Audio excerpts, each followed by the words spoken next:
If it's Sunday, it must be Sunday dinner with Chef Joe. Hey everybody, and welcome to a beautiful Sunday afternoon here in New England and Eastern Massachusetts. It is absolutely beautiful today. It's 70 something degrees, no humidity. It's just fabulous today, fabulous. And what a better day to cook outside again. I mean, come on, usually if it's 5 o'clock on Sunday, it means it's raining here in Massachusetts, but not this day at all. So last week we did vegetarian, so I decided we were gonna shake up the whole thing completely this week. And this week we're doing wild game. And actually we're gonna do wild game into 2 parts. So we're gonna do the first part today, and then we're going to do another part with more different types of wild game in our next episode. So, you ready to get going? You want to try it? All right, here we go. So today we're making 3 items that are wild game. We are going to make a venison burger. So we're going to be making deer, and we have some ground venison right here. We're going to be making a bison or buffalo ribeye steak, and on the grill that's been cooking for about almost an hour now we're having wild boar that I grilled right here on the grill. All right, so are you guys ready? Let's learn how to make some stuff.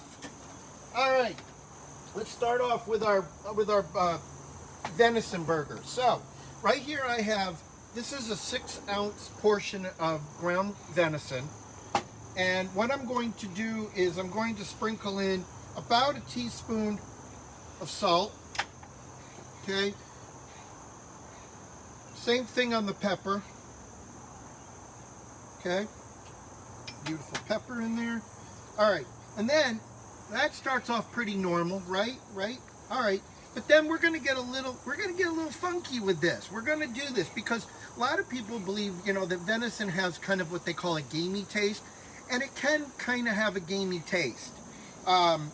So there's and also venison is extremely lean. In fact, all the meats we're working with today are very lean meats. So you need to help them a little bit in the cooking process to give them not only just a little bit more flavor difference, but also to help with the cooking process so they don't dry out. So what we're going to do that is I have chopped up some bacon. So I have some uncured bacon fat, and that's about a teaspoon. We're going to dump that right into our ground venison. I also have about a teaspoon of chopped sage, fresh sage, that we're going to throw in there, and a teaspoon of diced, shallots, diced shallots. So we're going to throw that in there. Now, you're thinking, okay, so far it doesn't sound too weird. Nope. But we're going to add something even more. Because again, remember I said it needs a little bit of something to bind it together, but I don't want to make it into a meatloaf. So we're going to I took some dried porcini mushrooms, and I ground them in a coffee grinder. Same coffee grinder I use for my coffee beans in the morning. So I got to remind myself to kind of clean that out tonight, because I really don't know if I want mushroom coffee. I know that's a thing now, this whole mushroom coffee thing, but I think I like my coffee beans, just regular coffee beans. Anyways, we got it dried. This is about a teaspoon of dried and ground porcinis, so we're calling it porcini dust. So if you ever see porcini dust on a menu, which you see quite a bit, that's what that is. All right, great. So we got all that together, and this is, by the way, this is what porcinis look like when they come in the store. They usually are in some kind of plastic package or something, and they're dried. You can grind them, like I said, up in a grinder. And if you don't have that, you can use a blender. And if you don't have that, you can use a food processor. And if you don't have that, you can use a mortar and a pestle. How's that? Woo! All right, so we're going to just mix up this whole thing. All right, so again, we've got our sage, we got our salt, we got our pepper, we got our onions in there, and our We've got our porcini mushroom powder. Now, we're just going to mix it together. It's got the bacon fat mixed into it a little bit, right?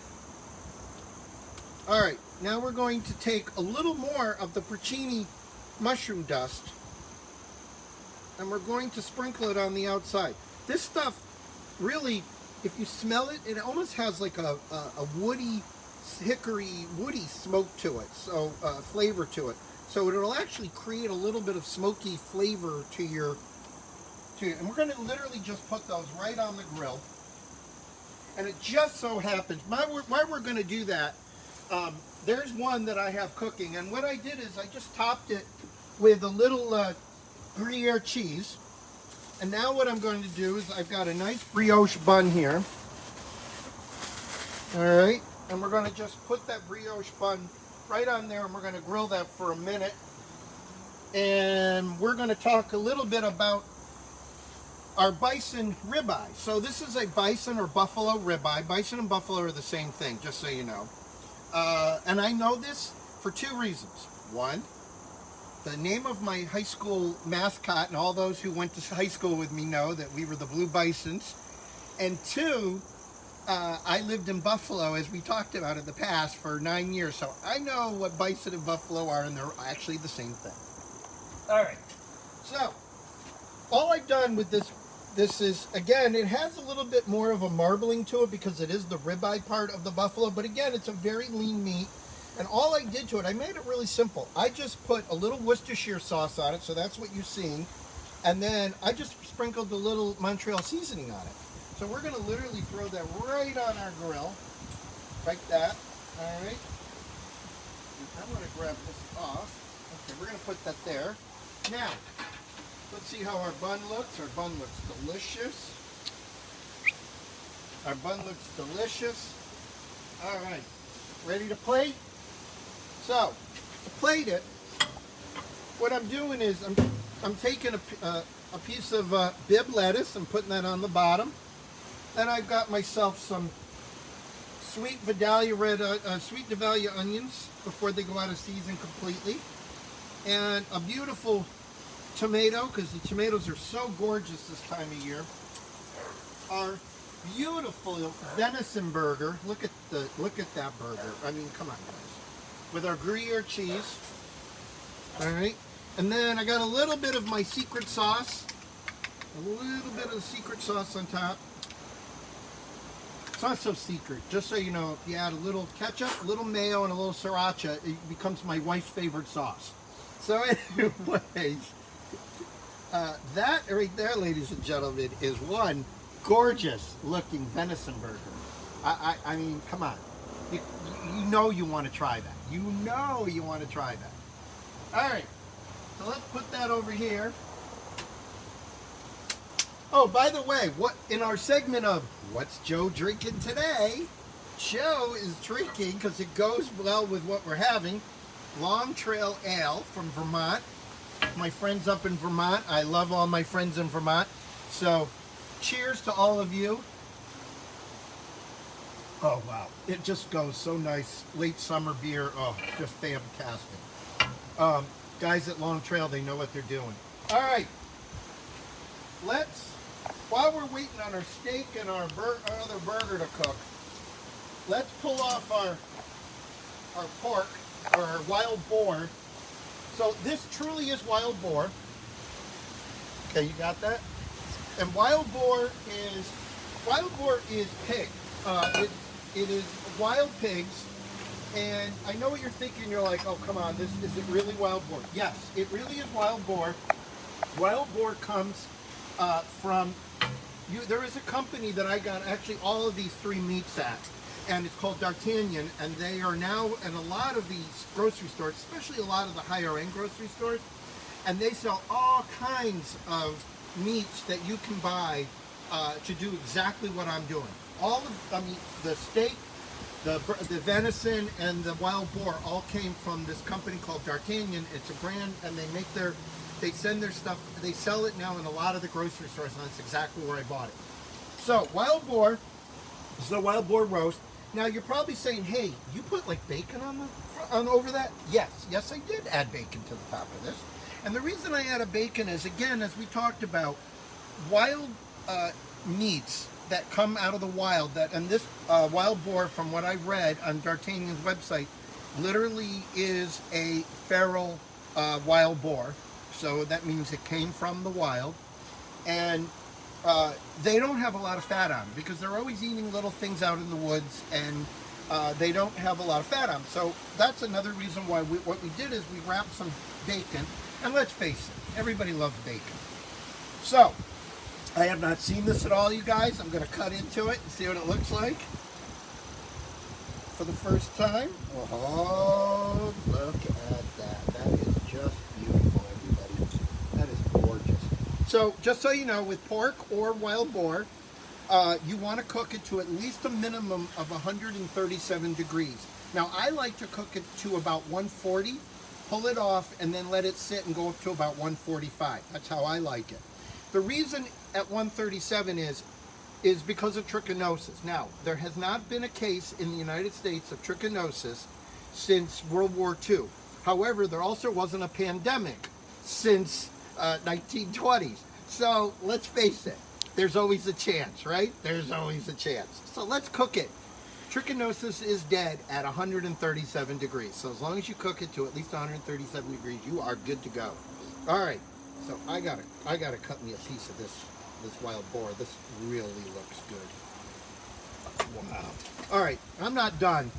So as you can see, let me grab a plate for this because we're gonna plate this now. This is beautiful. This wild boar. All right. Let me just move that over. But first, so I've got this beautiful, I got these pineapple today that I bought. Now what goes, you know, when I think wild boar, I actually think of Hawaii. Because when my sister-in-law lived in Hawaii, the first thing we asked her is, what do you got for wild animals? Because their doors were open, unlocked and open all the time. And like, you literally could just walk in and out. And they go, oh, we don't really have any wild animals, just some wild boar. And so, I go, where do you see them? And she pointed out to this field. It was the same field I could see pineapples growing. So I figured, what goes better with pork and pineapple? Pineapple goes great with pork. So we're going to put that right there on our grilled pineapple. So all I did was take a slice of pineapple and I just grilled it. That's it. Nothing else on it.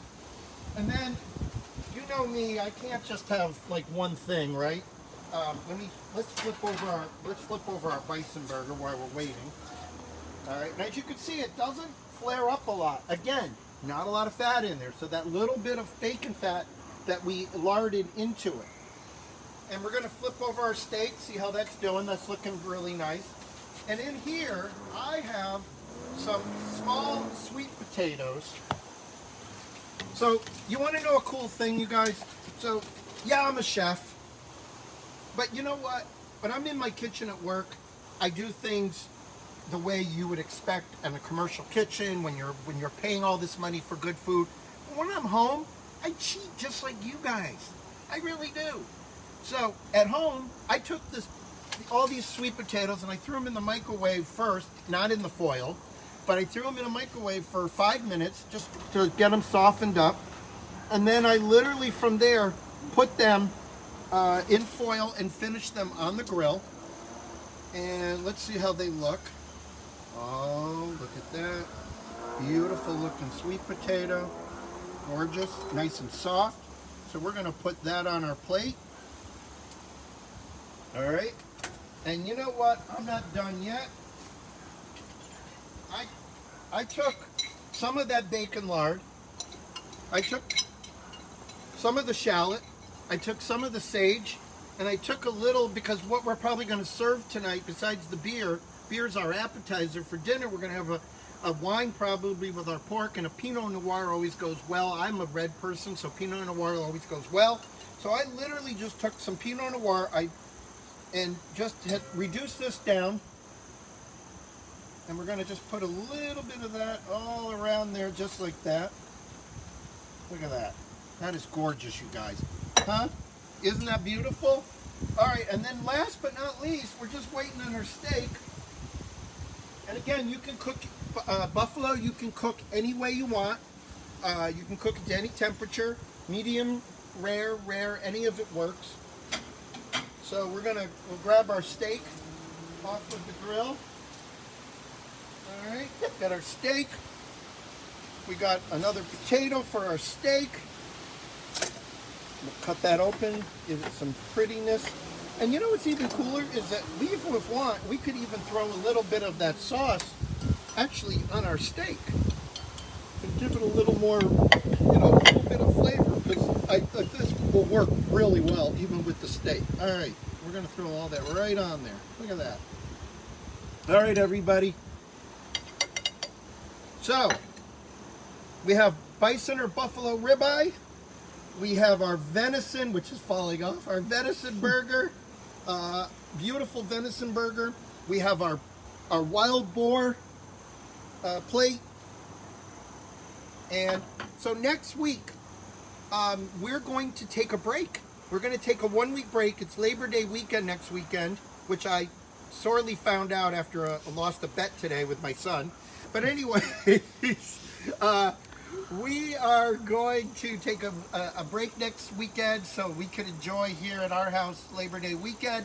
And then I will be back the following Sunday with part 2 of our wild animal kingdom here that we're making. And we will make more cool things on Sunday dinner with Chef Joe. So until next week, stay healthy, stay happy, and stay safe. And I'll see you next week on Sunday Dinner with Chef Joe.